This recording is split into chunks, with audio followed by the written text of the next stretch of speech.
إلا وأنتم مسلمون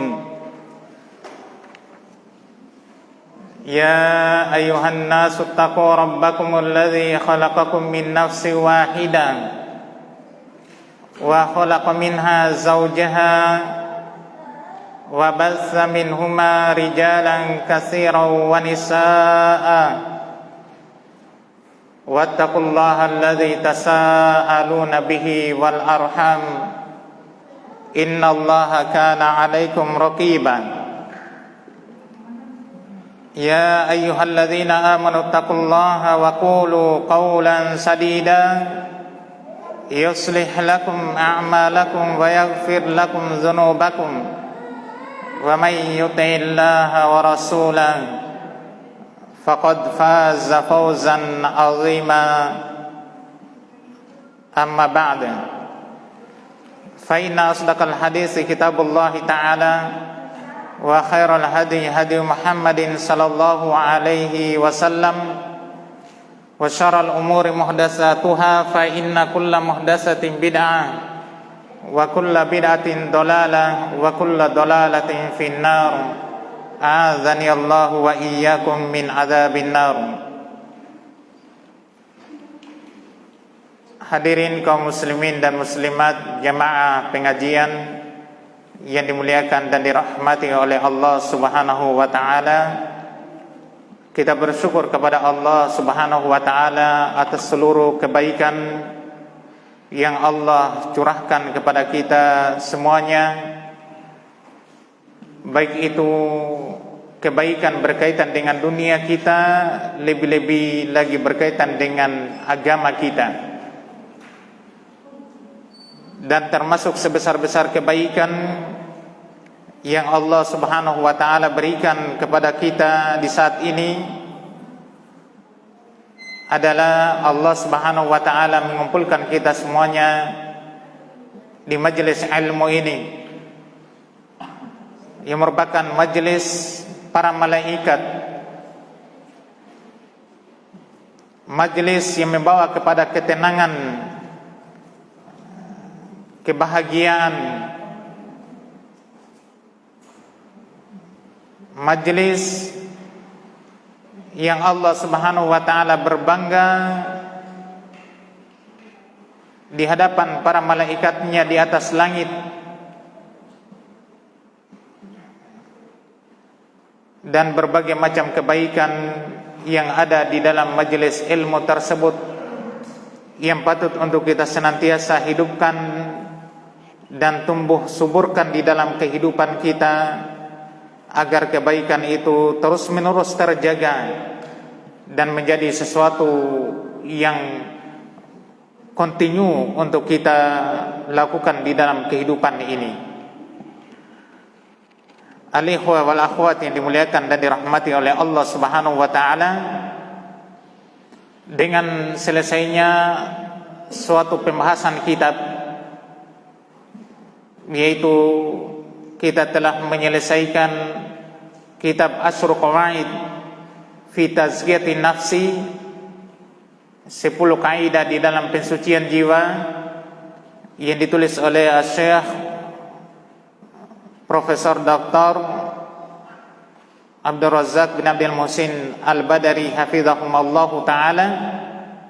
Semoga Allah Subhanahu wa ta'ala memberikan kebaikan kepada kita dengan pembahasan kitab tersebut, dan membalas pula kebaikan pengarangnya atas curahan kesungguhan beliau di dalam menulis kitab tersebut, dan semoga hal itu menjadi pemberat timbangan amalan kebaikan kita semuanya. Kemudian pada malam hari ini, dengan semata-mata meminta pertolongan kepada Allah Subhanahu wa taala dan memohon keberkahan kepada Allah, kita akan membahas kitab baru, yaitu berkaitan dengan Kitabul Kabair,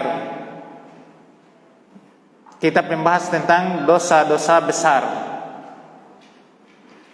yang mana hal ini adalah merupakan suatu ilmu yang patut untuk kita pelajari, untuk kita ketahui, agar kita bisa menjauhkan diri kita dan meninggalkan kabair tersebut di dalam kehidupan kita. Apabila kita mengenal sesuatu, jika itu kebaikan, maka kita berupaya untuk melakukannya,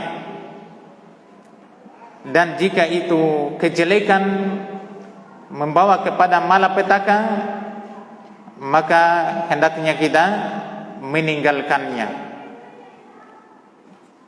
Oleh karenanya, dengan pembahasan kitab ini, kita berharap kepada Allah Subhanahu wa taala, Allah mengaruniakan ilmu kepada kita, mengenal tentang apa itu dosa-dosa besar, dan sekaligus kita memohon kepada Allah untuk mengaruniakan kepada kita kemampuan meninggalkan dosa-dosa besar tersebut.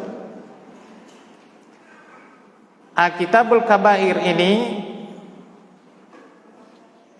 ditulis oleh Al-Imam Al-Mujaddid Muhammad bin Abdul Wahhab bin Sulaiman At-Tamimi rahimahullahu ta'ala, dan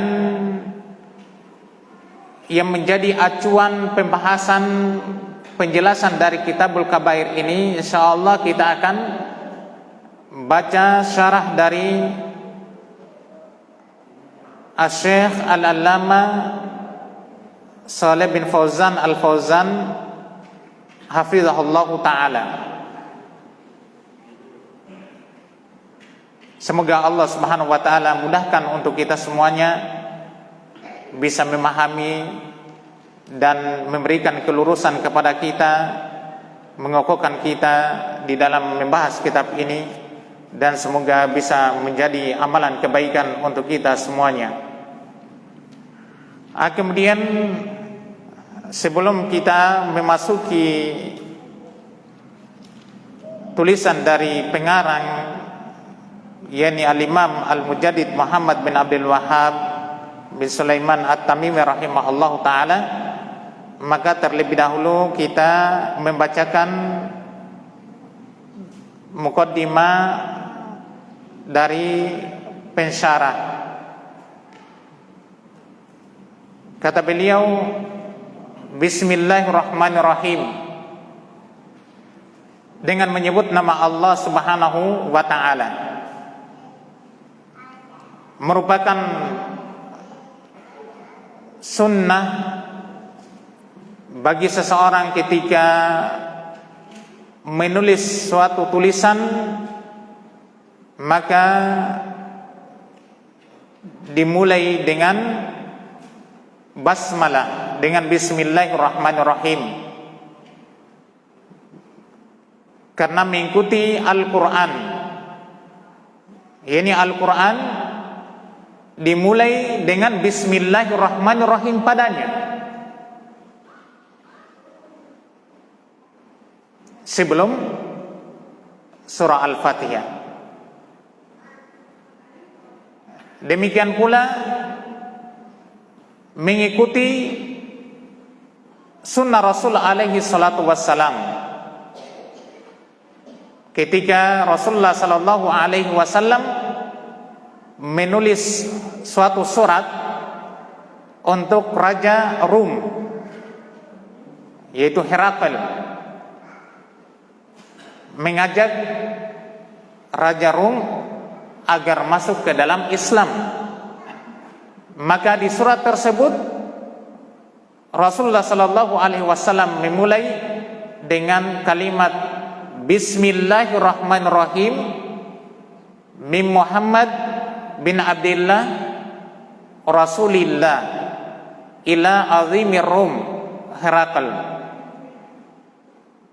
Nabi alaihi wasallam menulis surat itu Bismillahirrahmanirrahim, dengan menyebut nama Allah yang maha pengasih lagi maha penyayang, dari Muhammad putranya Abdullah, Rasulullah utusan Allah, untuk pembesar negeri Rum, raja negeri Rum, yaitu Herakl.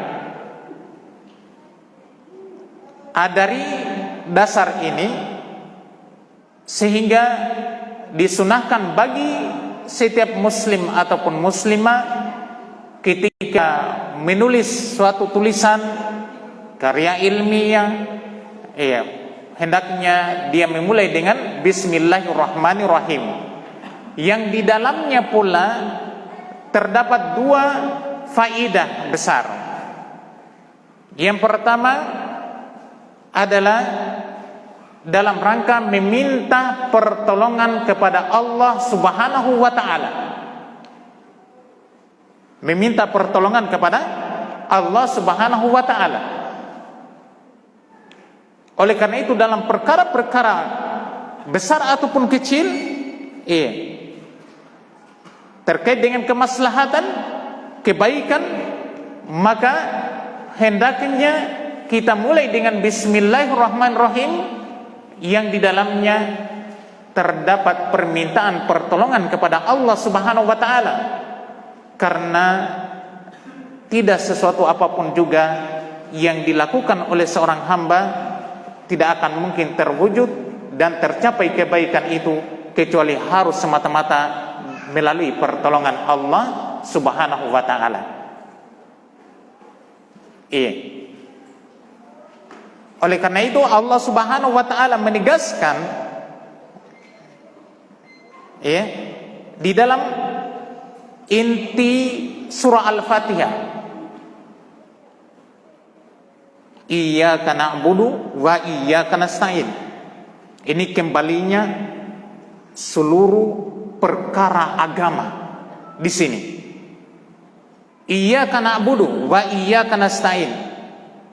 Hanya kepada Engkau, ya Allah, kami beribadah, dan hanya kepada Engkau, ya Allah, kami memohon pertolongan.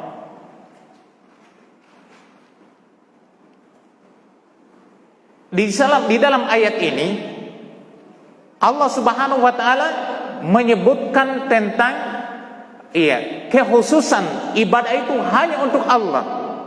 Iyyaka na'budu, yani nahussuka bil ibadah. Kami semata-mata khusus beribadah kepadamu. Secara umum, ibadah apapun juga. Kemudian wa iyyaka nasta'in, dan hanya kepada Engkau ya Allah kami memohon pertolongan. Pertolongan di sini ini ibadah. Meminta pertolongan itu adalah ibadah. Sudah masuk di dalam kandungan iyyaka na'budu. Iyyaka na'budu itu umum, ibadah apapun juga. Kemudian di sini disusulkan dengan ibadah berupa al-isti'anah, permintaan pertolongan, yang menunjukkan bahwa ibadah apapun juga yang mau dilakukan oleh seorang hamba tidak akan mungkin terwujud kecuali harus melalui pertolongan dari Allah. Harus minta pertolongan kepada Allah supaya kita dibantu, ditolong, dikokohkan, diteguhkan di atas ibadah itu, terwujud kebaikannya. Maka dari itu maksud Bismillahirrahmanirrahim di dalam mengawali suatu tulisan karya ilmiah, bahkan dalam muhadarah, khutbah dan lain sebagainya yang dilakukan oleh Nabi kita Muhammad alaihi salatu wassalam.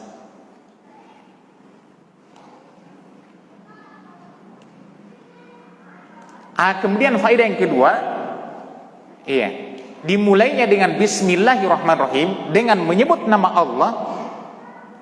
Ini memberi pembatasan permohonan keberkahan itu semata-mata kepada Allah. Meminta keberkahan kepada Allah melalui pekerjaan yang mau dilakukan itu. Kalau dalam tulisan minta keberkahan terhadap apa yang mau ditulis itu. Jadi keberkahan apa? Kebaikan yang banyak, yang berketerusan, berkesinambungan. Itu berkah. Kebaikan yang banyak. Kemudian kebaikan banyak ini tanpa putus-putusnya, berketerusan. Itu barokah namanya. Itulah berberkah. Itulah keberkahan. Ketika kita memulai suatu pembahasan, suatu karya ilmiah, suatu tulisan, kita mulai dengan Bismillahirrahmanirrahim. Kita berharap dengan tulisan tersebut akan membawa kebaikan yang besar, yang banyak, dan berkesinambungan, terus menerus, tidak terputus. Dan itulah harapan kita, tuntutan setiap mukmin. Hendaknya dia memaksudkan seluruh ibadahnya kebaikan yang terus menerus berkesinambungan pada dirinya, tidak terputus. Itu di antara maksudnya kenapa dimulai dengan Bismillahirrahmanirrahim. Kemudian Allah, maknanya itu adalah al-ma'luhu al-ma'bud.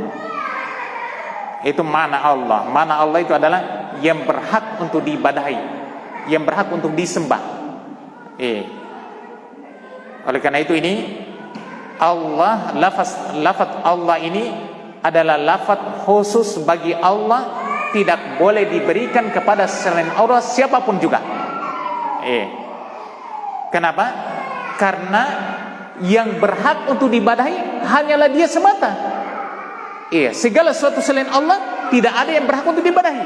Maka yang berhak untuk diberi nama Allah adalah Dialah yang berhak untuk diibadahi, yaitu Allah Subhanahu wa taala, yang Maha Mencipta, yang Maha memberi rezeki, yang Maha mengatur, yang Maha mendengar, yang Maha mengetahui, yang Maha mampu, dan lain sebagainya. Yang berhak untuk diibadahi yakni Allah Subhanahu wa taala. Ar-Rahman maknanya adalah dzur rahmatil wasi'ah, pemilik rahmat yang sangat luas, yang melingkup segala sesuatu, manusia maupun jinnya, orang mukmin maupun orang kafirnya, dunia, alam barzah dan negeri akhirat, semuanya terlingkupi dengan rahmat Allah, kandungan dari Ar-Rahman. Ar-Rahim, Ar-Rahman ini juga ini khusus bagi Allah SWT, tidak boleh diberikan kepada selain Allah. Oleh karena itu Allah dan Ar-Rahman kalau mau diberi nama kepada makhluk, maka harus disertakan dengan kata Abdun, Abdullahi, Abdurrahman, hambanya Allah yang berhak untuk diibadahi. Dia hambanya Allah yang sangat luas, rahmatnya melingkup segala sesuatu. Dia hamba, bukan dia yang Ar-Rahman, bukan dia Allah, tapi dia adalah hambanya Allah, hambanya Ar-Rahman. Dan itu sebaik-baik nama. Kemudian Ar-Rahim. Ar-Rahim maknanya adalah dzur rahmatil wasilah. Qala Ar-Rahman dzur rahmatil wasi'ah. Qala Ar-Rahim dzur rahmatil al-wasilah, pemilik rahmat yang sampai kepada makhluknya. Pemilik rahmat yang sampai kepada makhluknya. Dan ini khusus untuk orang-orang yang beriman. Jadi Ar-Rahim itu rahmat yang khusus untuk orang-orang yang beriman. Dan kasih sayang rahmah ini juga Ar-Rahim ini boleh diberikan kepada selain Allah. Oleh karena itu Allah SWT mensifati Nabi Muhammad SAW dengan sifat Rahim, memiliki sifat kasih sayang yang sampai kepada umatnya, kepada manusia. Itu boleh diberikan kepada selain. Kalau Ar-Rahim itu tadi Rabbi, yaitu alif lamnya. Alif lam di sini adalah alif lam al-istighraqiyah al-jinsiyah. Alif lam yang menenggelamkan Robnya alam semesta. Rob, iya, asal maknanya kita manakan Tuhan. Yang diinginkan dengannya adalah, iya, yang maha mencipta, yang maha memberi rezeki, yang menghidupkan, yang mematikan, yang menurunkan hujan, yang menumbuhkan tanaman, yang menguasai alam, yang mengatur seluruh alam dunia. Jadi kita ini semuanya masuk dalam lingkup alam. Robnya alam semesta. Kita ini masuk dalam alam. Kita ini adalah semuanya ciptaannya Allah. Allah yang kuasai kita, Allah yang beri rezeki kita, Allah yang hidupkan kita, Allah yang matikan kita, Allah yang akan balas amal-amalan kita, dan seterusnya. Robnya alam semesta. Wa sallallahu wa sallama ala abdihi wa rasulihi. Salawat Allah dan sebagai utusan, sebagai utusan yang wajib untuk dibenarkan dan diikuti.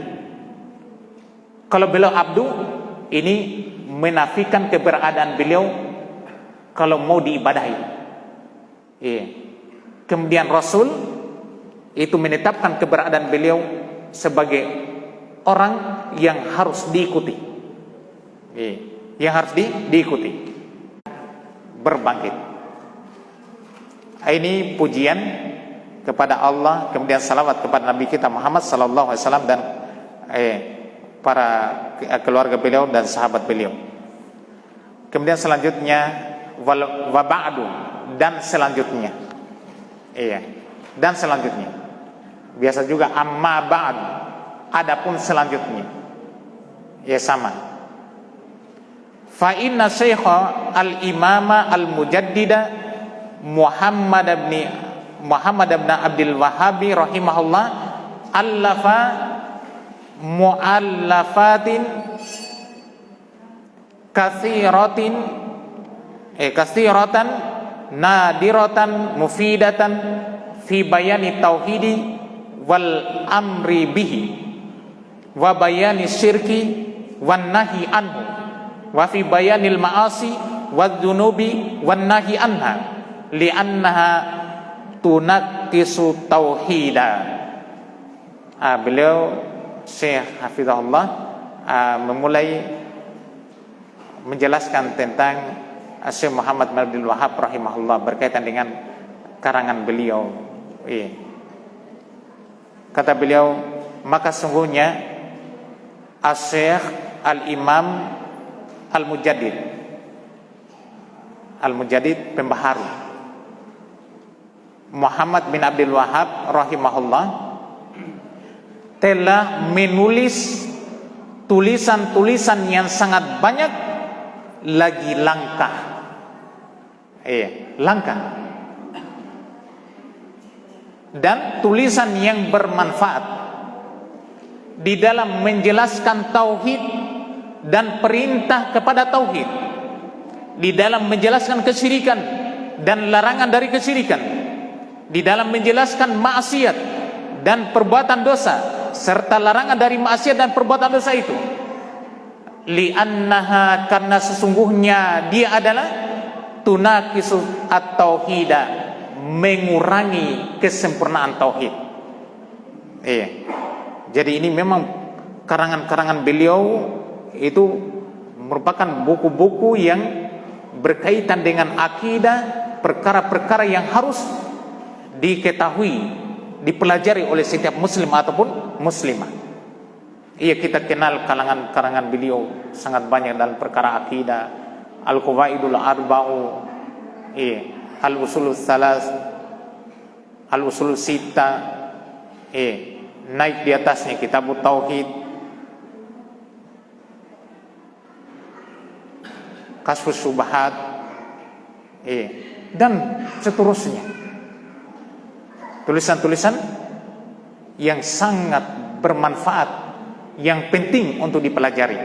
Oleh karena itu, tidak satupun ma'ahad atau markas-markas ilmiah dari orang-orang yang mengikuti sunnah Rasul alaihi salatu wassalam setelah keberadaan beliau Syekh Muhammad bin Abdul Wahab kecuali di markas ma'had itu, di pondok-pondok pesantren itu, atau mungkin di perkumpulan-perkumpulan ahli sunnah wal jamaah, tidaklah mereka kecuali membaca, mempelajari kitab-kitab beliau. Di situ juga menunjukkan akan keberkahan, iya kan? Keberkahan, menunjukkan ketulusan, keikhlasan beliau di dalam memperbaiki umat, pengajaran beliau dan karangan-karangan beliau. Dan ini yang diharap berberkah, sampai ketika beliau wafat pun tetap berberkah. Demikian para ulama muslimin.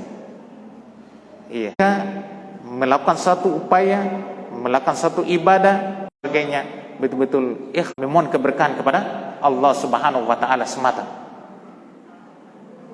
Jadi beliau di sini memperkenalkan berkaitan dengan secara umum, gambaran secara umum dari karangan-karangan Syekh Muhammad bin Abdul Wahab rahimahullah, menjelaskan tauhid, perintah kepada tauhid, menjelaskan kesyirikan, larangan dari kesyirikan, menjelaskan maksiat, perbuatan-perbuatan dosa, termasuk di sini kabair, menjelaskan tentang dosa-dosa besar, dan larangan dari perbuatan dosa tersebut. Kenapa? Karena perbuatan-perbuatan ini tadi mengurangi tauhid. Maksiat, dosa dengan berbagai macam jenisnya, selain daripada dosa yang mengeluarkan dari agama. Kalau dosa mengeluarkan dari agama bukan mengurangi tauhid, tapi membatalkan tauhid, menghapuskan tauhid. Tapi yang mengurangi tauhid adalah dosa-dosa besar yang tidak mengeluarkan dari agama, itu mengurangi tauhid.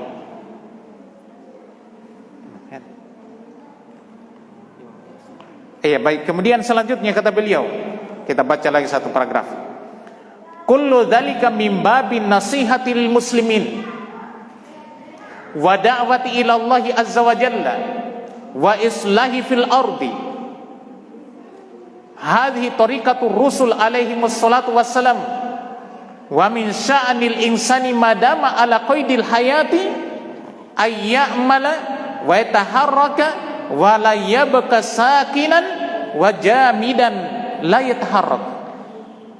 Kata beliau, semua perkara itu, yakni karangan-karangan beliau ini, beliau akan itu mimbabil nasihati lil muslimin, itu dalam rangka memberi nasihat kepada kaum muslimin, dan dalam rangka untuk berdakwah ke jalan Allah azza wa jalla, dalam rangka untuk memperbaiki manusia di muka bumi ini. Dan ini adalah merupakan jalannya para rasul alaihi wassalatu wassalam. Dan perkaranya seseorang selama dia dalam batasan kehidupan, perkaranya seseorang selama dia dalam batasan kehidupan, dia masih hidup, dia pasti beramal, dia bergerak, dia tidak akan mungkin tetap diam begitu saja seperti seperti benda saja, tidak akan mungkin tidak bergerak. Kapan bergerak? Butuh di situ ilmu. Dilarang atau tidak? Saya mau ambil atau tidak? Saya mau kerjakan atau tidak boleh? Itu butuh ilmu. Kapan bergerak? Sementara kehidupan ini pasti butuh apa? Bergerak, butuh beramal, butuh bekerja. Kalau begitu butuh ilmu. Butuh ilmu. Atau ini kabair atau tidak, ini dosa besar atau bukan? Ini yang harus diperhatikan. Oleh karena itu pembahasan dalam kitab ini adalah pembahasan yang sangat penting, perlu kita ilmui. Kapan kita tidak ilmui, boleh jadi kita akan terjatuh di dalamnya. Jangankan kita ilmui, jangankan kita tidak ilmui, kita ilmui saja, kita tahu ini dosa, belum tentu kita mampu untuk meninggalkan secara totalitas. Belum tentu, kecuali semata-mata pertolongan dari Allah dan penjagaan dari Allah Subhanahu wa taala. Sekarang kalau orang ilmui saja bisa terjatuh di dalamnya, bagaimana lagi kalau dia tidak ilmui? Itu pahami baik-baik. Saya kira demikian dulu. Semoga hal ini ada manfaatnya, dan semoga Allah Subhanahu wa taala senantiasa memudahkan kita untuk membahas pembahasan ini. Wallahu ta'ala bisawab. Subhanakallahumma bihamdik, asyhadu an la ilaha illa anta, astaghfiruka wa atubu ilaik. Wa akhiru da'wana alhamdulillahi rabbil alamin. Wassalamualaikum warahmatullahi wabarakatuh.